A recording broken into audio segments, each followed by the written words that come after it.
Everyone, welcome back to my YouTube channel. दोस्तों, कैसे हैं आप सब? उम्मीद करती हूँ बहुत बढ़िया होंगे, मजे में होंगे। मैं भी बिल्कुल बढ़िया हूँ।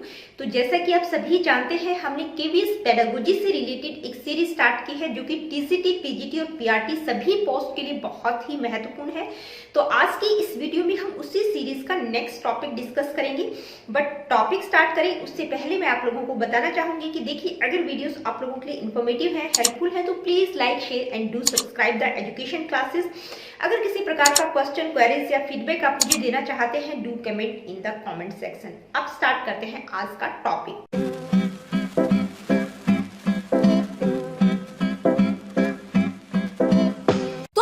आज की इस वीडियो में हम केवीएस पेडागोजी जो डिस्कस कर रहे हैं, आपकी जो पहली यूनिट है अंडरस्टैंडिंग द लर्नर, उस यूनिट का नेक्स्ट टॉपिक डिस्कस करेंगे, deviations in development and it's implication. यानी कि विकास में विचलन से आप क्या समझते हैं और इसके इम्प्लीकेशंस क्या क्या रहेंगे। तो देखिए, जब ये टॉपिक आज हम कंप्लीट कर लेंगे तो आपका पहला और दूसरा ये जो सब टॉपिक्स पहली यूनिट में दिए गए हैं, ये बिल्कुल थोरोली मैं कंप्लीट करवा चुकी हूँ। आज जो है 10 वीडियो या 10 लेक्चर मेरे इस टॉपिक से रिलेटेड हो जाएंगे, इन दोनों टॉपिक से रिलेटेड। तो अगर आप केवीएस पेडागोजी की अच्छे से तैयारी करना चाहते हैं तो बिल्कुल डिटेल में मैंने वीडियोस बनाई हुई है, पहले आप इन वीडियोस को जरूर देखिएगा। अब हम बात करेंगे deviations in development and it's implication. तो देखिए, पहले मैं आप लोगों को बता दूं कि बहुत ही सिंपल और एक नया टॉपिक यहाँ पेडागोजी में देखने को मिल रहा है, क्योंकि इससे पहले आप लोगों ने सीटेट या एचटेट की जो भी पेडागोजी पढ़ी होगी उसमें ये टॉपिक इंक्लूड नहीं है। डेविएशंस इन डेवलपमेंट यानी कि विकास में विचलन से आप क्या समझते हैं, उससे पहले आप लोगों को पता होना चाहिए डेविएशन का मतलब क्या होता है। तो देखिए, अगर आप लोगों ने एमएड किया होगा तो उसमें आप लोगों की एक यूनिट है स्टैटिस्टिक्स से रिलेटेड, उसमें आप सभी ने डेविएशन को पढ़ा होगा।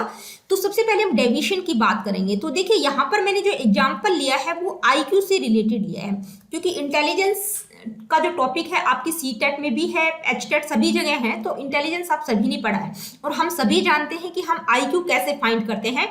तो आईक्यू का जो फॉर्मूला होता है वो क्या होता है, MA divided by CA multiply by 100। MA का मतलब क्या होता है, किसी भी बच्चे की मेंटल एज, और CA का मतलब किसी भी बच्चे की वास्तविक एज, क्रोनोलॉजिकल एज। उसको अगर 100 से मल्टीप्लाई कर देते हैं तो किसी भी बच्चे का IQ फाइंड आउट हम कर सकते हैं। अब ज्यादातर साइकोलॉजिस्ट जो हैं उनका क्या मानना है कि जो एवरेज IQ होता है, ठीक है, वो 100 होता है। तो उन्होंने एक लाइन ड्रॉ कर दी कि एवरेज IQ कितना होता है, 100 होता है। तो अब क्या होगा, हर बच्चे का IQ 100 तो हो नहीं सकता, किसी का कम भी हो सकता है, किसी का ज्यादा भी हो सकता है। तो जब बच्चों का जो IQ डेविएट करेगा, यहाँ पर मान लो कम हो रहा है तो भी डेविएशन हो रहा है, और ज्यादा हो रहा है तो भी वो डेविएट हो रहा है। तो कम की तरफ जाएंगे तो मतलब नेगेटिव डायरेक्शन में चेंजेस देखने को मिल रहे हैं, और ज्यादा की तरफ जाएंगे तो पॉजिटिव डायरेक्शन में चेंजेस देखने को मिल रहे हैं। तो कहने का मतलब क्या है कि जो एक यूनिफॉर्म पैटर्न या एक यूनिफॉर्म लाइन होती है, उससे अगर हम डेविएट होते हैं, चाहे पॉजिटिव साइड में या नेगेटिव साइड में, तो दोनों ही दिशाओं में क्या होगा, डेविएशन हो जाएगा। ठीक है, मतलब बच्चा डेविएट हो रहा है। तो डेविएशन क्या है, डेविएशन जो है पॉजिटिव डायरेक्शन में भी हो सकता है और नेगेटिव डायरेक्शन में भी हो सकता है। देखिए, पॉजिटिव डायरेक्शन में होगा तो बहुत अच्छी बात है, यानी कि बच्चे का IQ अगर बहुत ज्यादा है तो बच्चा जो है बहुत एक्स्ट्रा ऑर्डिनरी होगा, इंटेलिजेंट होगा। लेकिन अगर बच्चे का जो है IQ कम है, 100 से नीचे की तरफ आ रहा है, मतलब 80 है, 70 है, तो बच्चे को मेंटली जो है कुछ ना कुछ प्रॉब्लम होगी, यानी कि इंटेलेक्चुअल लेवल पर उसको कुछ ना कुछ प्रॉब्लम होगी। तो देखिए, डेविएशन का मतलब क्या होता है। आई होप कि ये पॉइंट आप लोगों को क्लियर हो गया होगा। अब हम बात करेंगे डेवलपमेंट में डेविएशन किस तरह से हो सकते हैं।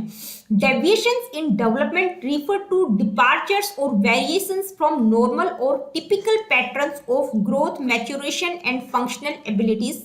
These deviations can occur in various domains, including physical, cognitive, emotional and social development. तो development in deviation यानी कि विकास में विचलन की जब हम बात करते हैं, तो देखिए, हम सभी ने ग्रोथ, मैच्योरेशन और फंक्शनल एबिलिटीज, यानी कि फंक्शनल एबिलिटीज का मतलब यहाँ पर डेवलपमेंट से है। ठीक है, ग्रोथ, डेवलपमेंट और मैच्योरेशन की बात करते हैं तो उनका एक टिपिकल पैटर्न होता है, यानी कि ये सारी चीजें एक सीक्वेंस में होती हैं। ठीक है, तो जब हमने प्रिंसिपल्स की बात की थी, डेवलपमेंट के प्रिंसिपल्स की, तो हमने वहां देखा था कि डेवलपमेंट का एक यूनिफॉर्म पैटर्न होता है, यानी कि डेवलपमेंट एक यूनिफॉर्म पैटर्न को फॉलो करता है। अगर वो यूनिफॉर्म पैटर्न फॉलो हो रहा है, यानी कि बच्चे का डेवलपमेंट इसी मतलब पैटर्न को फॉलो कर रहा है तो हम कहेंगे कि जो डेवलपमेंट है वो प्रॉपर तरीके से हो रहा है, उसी पैटर्न को फॉलो कर रहा है। लेकिन अगर थोड़ा सा भी ऊपर नीचे हो जाता है, यानी कि जो ग्रोथ और डेवलपमेंट है वो बहुत अच्छा हो रहा है, यानी कि कोई बच्चा बहुत आउटस्टैंडिंग परफॉर्मेंस दे रहा है, या बच्चा जो है नीचे की तरफ जा रहा है, यानी कि उसकी ग्रोथ और डेवलपमेंट बहुत अच्छे से नहीं हो रही, तो दोनों ही सिचुएशंस में, कौन से सिचुएशन में, यानी कि जब बच्चा अच्छा परफॉर्म कर रहा है उस सिचुएशन में भी, और बच्चा अंडर परफॉर्म कर रहा है उस सिचुएशन में भी क्या हो गया, डेविएशन हो गया, यानी कि जो यूनिफॉर्म पैटर्न था उसको फॉलो नहीं किया जा रहा। दोनों ही सिचुएशंस में क्या हो रहा है, डेविएशन हो रहा है। अब ये जो डेविएशन होता है डेवलपमेंट में, ये कहाँ कहाँ होता है, तो देखिए जब हम डेवलपमेंट की बात करते हैं तो हमने जो है डेवलपमेंट की 4 या 5 डोमेन्स, एस्पेक्ट्स, एरियाज या टाइप्स हमने पढ़े हैं, यानी कि डेवलपमेंट के 4 या 5 डोमेन्स की हमने बात की है। कौन कौन सी, फिजिकल, कॉग्निटिव, इमोशनल, सोशल और एक मोरल डेवलपमेंट भी होता है। तो मेनली हम 4 की बात कर रहे हैं, ठीक है। तो इन सारी डोमेन्स में ही डेविएशन देखने को मिलेगा, यानी कि तो बच्चा फिजिकली डेविएट होगा, या कॉग्निटिव लेवल पर वो डेविएशन फेस कर सकता है, या इमोशनली डेविएट है, या सोशली डेविएट है, या मोरली डेविएट हम कह सकते हैं, ठीक है। तो इन 4-5 डोमेन्स में ही डेविएशन देखने को मिलेगा। जब हम डेवलपमेंट की स्पेशली बात कर रहे हैं तो यहाँ पर हम सिर्फ और सिर्फ डेवलपमेंट की बात कर रहे हैं। डेवलपमेंट के परिप्रेक्ष्य में मैं यहाँ पर डेविएशन की बात कर, तो डेवलपमेंट में जब हम डेविएशन की बात करते हैं तो उसके पीछे कौन कौन से 2 मेन रीजन है, हेरिडिटी, इन्वायरमेंट, इसके अलावा पैथोलॉजिकल फैक्टर्स, यानी कि कोई डिजीज बाहर से बाद में बच्चे को हो जाती है तो उसके कारण भी डेविएशन देखने को मिलते हैं। अब इनकी रेंज क्या हो सकती है, यानी कि जो डेविएशन हो जाता है पॉजिटिव या नेगेटिव डायरेक्शन में, यानी कि जब डेविएशन देखने को मिलता है तो इसकी रेंज क्या होगी। तो यहाँ जब हम आईक्यू के संदर्भ में बात करते हैं तो वो क्या हो सकती है, यानी कि माइल्ड टू सीवियर हो सकती है, यानी कि बहुत कम भी हो सकती है रेंज और बहुत ज्यादा भी हो सकती है। तो डेवलपमेंट के संदर्भ में भी जब हम रेंज की बात करते हैं तो क्या हो सकती है, माइल्ड टू सीवियर। तो डेविएशन डेवलपमेंट में क्या होता है, आई होप ये पॉइंट आप लोगों को समझ आ गया होगा। अब हम बात करेंगे डेविएशन के टाइप की, यानी कि डेवलपमेंट में डेविएशन कितने तरह का होता है। तो देखिए मैंने आप लोगों को बताया कि जो डेवलपमेंट है उसकी 4 या 5 मेन डोमेन्स होती है, तो जो डेविएशन होगा इन्हीं 4-5 डोमेन्स के अंतर्गत देखने को मिलेगा, ठीक है। तो फिजिकल डेविएशन क्या होता है, कॉग्निटिव डेविएशन क्या होता है, इमोशनल डेविएशन और सोशल डेविएशन, ये 4 तरह के डेविएशन की हम बात करेंगे। मोरल डेविएशन भी हो सकता है, मैंने यहाँ पर 4 ही डोमेन है उनको इंक्लूड किया है। तो अगर बच्चा फिजिकली डेविएट हो जाता है तो उसको क्या प्रॉब्लम हो सकती है, देखिए जब डेविएशन पॉजिटिव डायरेक्शन में होता है ना तो उसको हम नॉर्मली कंसीडर करते हैं, यानी कि उस तरफ हमारा ध्यान नहीं जाता। लेकिन जब डेविएशन नेगेटिव डायरेक्शन में होते हैं तो वहां पर जो जो प्रॉब्लम्स आती हैं उसकी तरफ हम ज्यादा फोकस करते हैं, ठीक है। तो अगर बच्चा फिजिकली डेविएट हो जाता है, या फिजिकल डेविएशन क्या होता है, उसके कारण बच्चे को क्या क्या प्रॉब्लम हो सकती है, रिजल्ट इन डिसेबिलिटीज। तो यहाँ पर हम फिजिकल डिसेबिलिटीज की बात करेंगे, ठीक है, कॉग्निटिव डिसेबिलिटीज की बात नहीं करेंगे।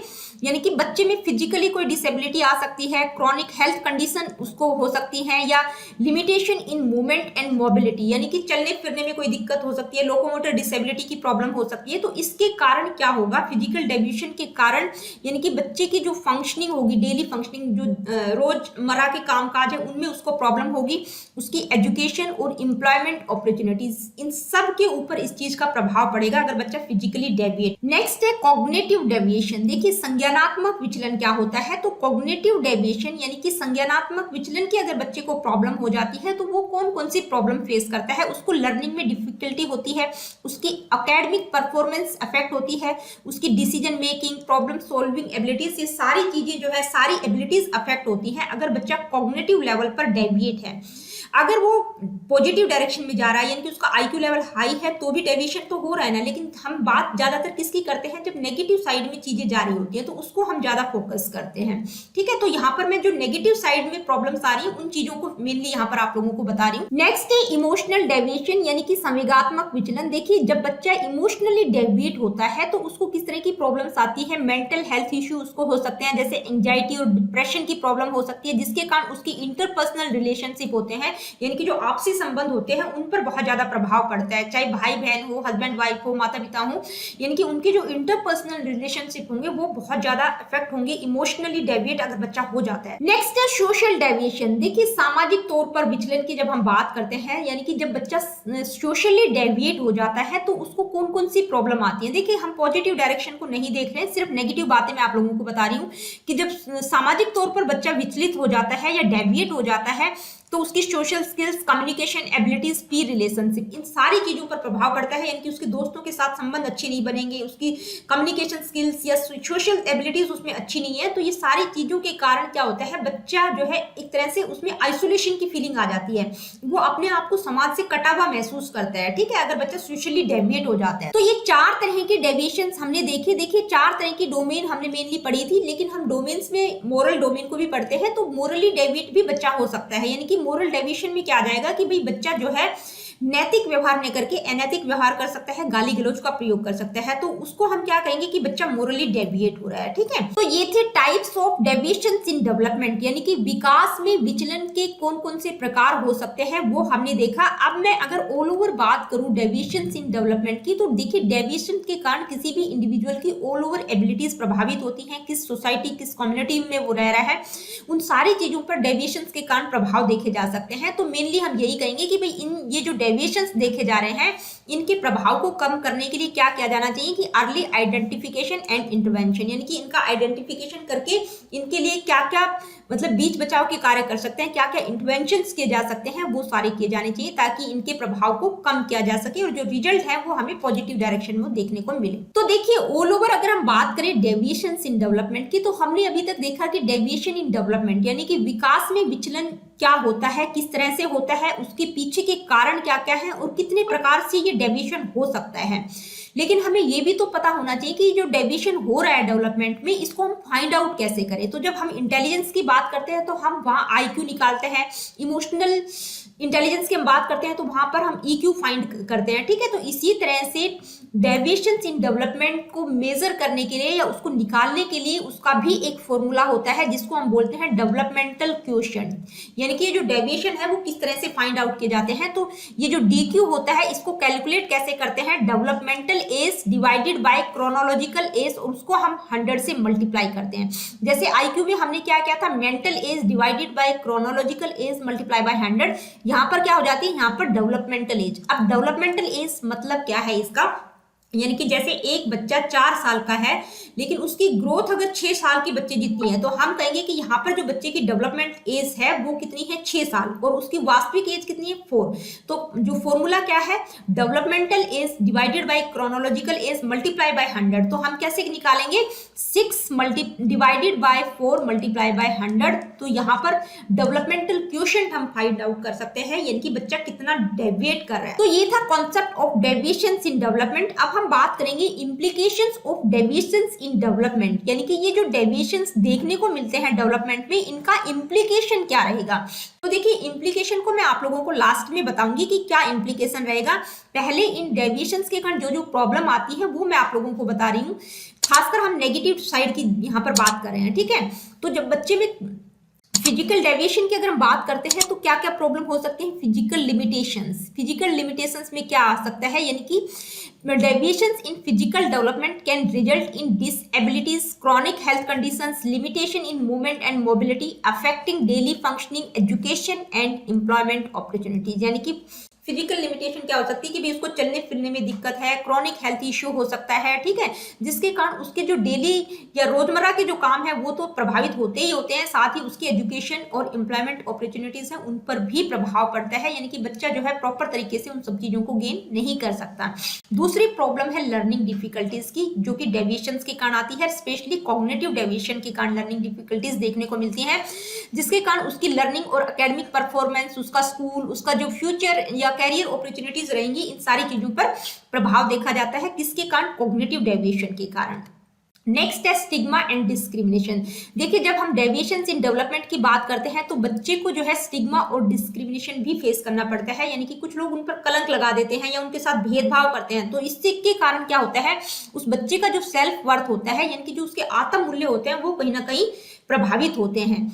नेक्स्ट डिफिकल्टी क्या है, मेंटल हेल्थ कंसर्न, यानी कि ये जो डिफिकल्टी है ये इमोशनल डेविएशन के कारण देखने को मिलते हैं, यानी कि बच्चे में एंजाइटी, डिप्रेशन की प्रॉब्लम हो जाती है, तो वो उसके जो इंटरपर्सनल रिलेशनशिप है उन पर कहीं ना कहीं प्रभाव पड़ता है। ठीक है, इसके बाद है सोशल चैलेंजेस। देखिए बच्चा अगर सोशली डेविएट है तो उसको सोशली समाज में वो किस तरह से रहेगा, उसको कौन कौन सी प्रॉब्लम फेस करनी पड़ेंगी, ये सारी जो डिफिकल्टीज होंगी वो फेस करनी पड़ती है। तो जब बच्चा सोशली डेविएट हो जाता है तो वो एक तरह से अपने आप को समाज से कटा हुआ महसूस करता है, उसमें आइसोलेशन की फीलिंग आ जाती है।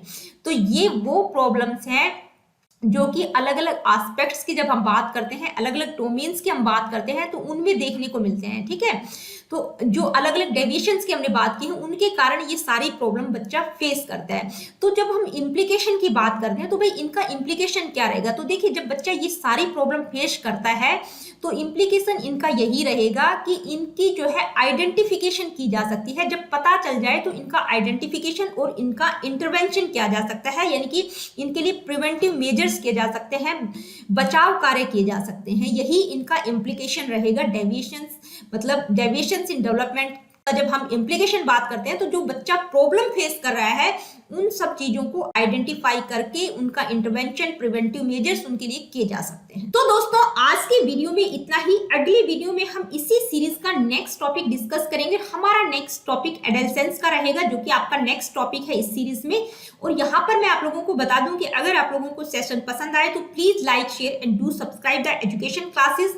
और एक पॉइंट और मैं आप लोगों को यहाँ पर बताना चाहूंगी कि जो ये आप टेम्पलेट डिजाइन मेरी स्लाइड्स में देखते हैं, तो ये जो टेम्पलेट डिजाइन है, पीछे भी आपने देखा होगा जो ब्लैक बोर्ड मैंने डाला हुआ है, तो ये टेम्पलेट डिजाइन्स मेरा छोटा सा बेटा है, 5th क्लास में पढ़ता है, वो क्रिएट करके देता है। अगर आप लोगों को उसकी ये टेम्पलेट्स पसंद आती हैं तो प्लीज उसके बारे में कमेंट जरूर करके बताइएगा, क्योंकि उसको बहुत ज्यादा खुशी मिलती है जब वो देखता है तो कमेंट्स को। तो मिलती हूँ आप लोगों से अपनी अगली वीडियो में। Really good, take care of yourself.